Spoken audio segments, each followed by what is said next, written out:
Hello friends, இந்த video நம்ம variables final பார்க்கலாம். நம்ம விஎஸ் கோடுக்குள்ள போய்க்கலாம். இது நம்ம கிட்ட ஒரு சிம்பிளான ப்ரோக்ராம் இருக்கு. இப்போ வேரியபிள்ஸ் எனக்கு சிம்பிளா அண்டர்ஸ்டாண்ட் பண்ணிக்கோங்க. ஒரு வேல்யூவை ஸ்டோர் பண்ற பிளேஸ் தான் வந்துட்டு வேரியபிள்னு சொல்லுவோம். இப்போ ஃபார் எக்ஸாம்பிள் நம்ம கிட்ட வந்துட்டு ஏ ஈக்குவல் டு 10ன்னு ஒரு வேல்யூ இருக்கு. இப்போ இந்த 10 வந்துட்டு நம்ம என்ன பண்ணிருக்கோம்னா வந்துட்டு ஏன்ற ஒரு வேரியபிள் கூட வந்துட்டு ஸ்டோர் பண்ணிருக்கோம். இங்க ஏன் இப்படி வந்து ரெட் கலர்ல இறந்து காட்டுதுன்னா வந்துட்டு வேரியபிள்ஸ் வந்துட்டு நிறைய டைப்ஸ் இருக்கும். இமேஜ், ஸ்ட்ரிங், வீடியோ, நம்பர்ஸ், இந்த மாதிரி நிறைய டைப் இருக்கும். இப்போ நம்ம இங்க 10 யூஸ் பண்ணிருக்கிறது வந்துட்டு ஒரு நம்பர். இந்த நம்பர்லயே வந்துட்டு நிறைய டைப்ஸ் இருக்கு. இன்டீஜர், ஃப்ளோட், டபுள்னு. ஆனா இங்க வந்துட்டு 10 வந்துட்டு ஒரு இன்டீஜர். அதனால நம்ம இன்டீஜர் இங்க டிஃபைன் பண்ணிக்கலாம். இங்க டிஃபைன் பண்ணதுக்கு அப்புறம் இந்த ஏவை நம்ம வந்துட்டு இங்க கொடுத்து கம்பைல் பண்ணி ரன் பண்ணி பார்க்கலாம் கரெக்டா ஒர்க் ஆகுதான்னு.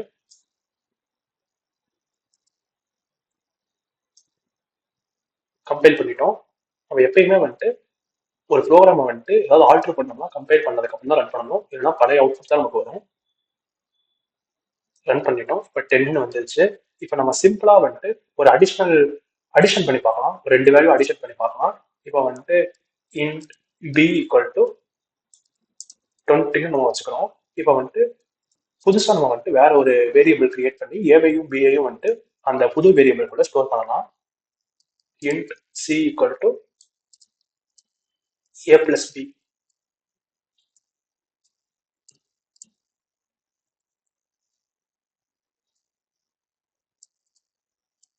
இப்போ int C equal to A plus பின்னு கொடுத்துட்டோம். இப்போ என்ன நடக்கும்னா வந்துட்டு இன்ட் ஏவும் இன்ட் பியும் இங்க பிளஸ் ஆயிரும். இப்போ 10 பிளஸ் 20 ஆயிரும். இந்த சில வந்துட்டு 13ன்ற வேல்யூ இன்டீஜரா வந்துட்டு ஸ்டோர் ஆயிருக்கும். இப்போ இந்த சியை நம்ம இங்க பிரிண்ட் பண்ணோம்னா என்ன வருதுன்னு பார்க்கலாம். இங்க பாருங்க, 13ன்ற வேல்யூ வந்துருச்சு. இவ்வளவுதான் வந்துட்டு வேரியபிள்ஸ்னா ஒரு ஓவர் வியூ மாதிரி கொடுத்தேன். இப்போ வேரியபிள்ஸ்னா நத்திங் பட் ஒரு வேல்யூவை வந்துட்டு ஸ்டோர் பண்ற பிளேஸ் தான் வந்துட்டு வேரியபிள்ஸ். இங்க 10 20ன்ற வேல்யூலாம் வந்துட்டு நம்ம ஏ பின்ற வேரியபிள வந்துட்டு ஸ்டோர் பண்ணியிருக்கோம். நிறைய டைப்ஸ் இருக்கு வேரியபிள்ல. அதனால வந்துட்டு இங்க வந்து நம்ம இன்டீஜர் நம்ம கொடுத்துருக்கோம். இந்த வேல்யூ என்ன டைப்போ அதுக்கு ஏற்ற மாதிரி நம்ம இங்க கொடுக்கணும். அப்புறமேட்டுக்கு இங்க ஏ பிளஸ் பி பண்ணியிருக்கோம். அதாவது 10 பிளஸ் 20 பண்ணி சின்ற வேரியபிள்ல நம்ம ஸ்டோர் பண்ணி நம்ம வந்துட்டு ரன் பண்ணியிருக்கறதுனால இங்க 13 அவுட்புட் வந்துருக்கு. இவ்வளவுதான் வேரியபிள்ஸ்னா. உங்களுக்கு இந்த ப்ரோக்ராம் புரிஞ்சிருக்கும்னு நான் நம்புறேன். Thank you, bye bye.